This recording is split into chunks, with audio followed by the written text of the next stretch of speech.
Hey there, chooms. Buckle up because today we're diving deep into a hot topic that's been buzzing in the Cyberpunk 2077 community.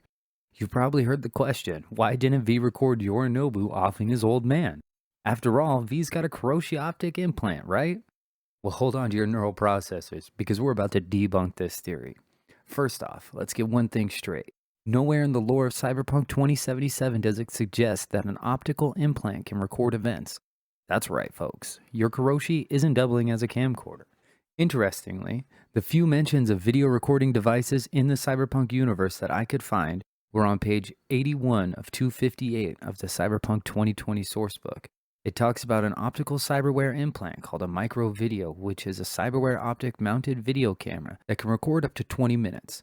However, it's important to note that this is not the Kiroshi optic that Vic installed in V.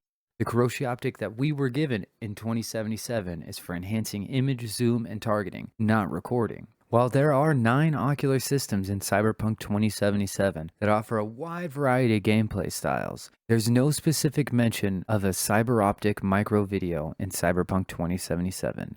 The Kiroshi optics in the game are primarily for enhancing image, zoom, and targeting, not for recording. So while video recording and camera mods seem largely non-existent in Cyberpunk 2077, that's not to say they don't exist at all. And if you want some proof, let's talk about Thompson. This guy's a reporter who was present during the raid on Arasaka Tower. And guess what?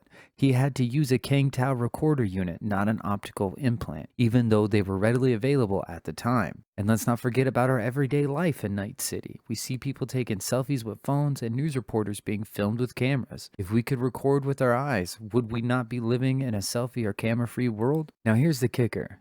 V was on a heist during the murder, so it'd be pretty wild for V to record themselves in the act of committing a crime, even if they stumbled upon another crime scene.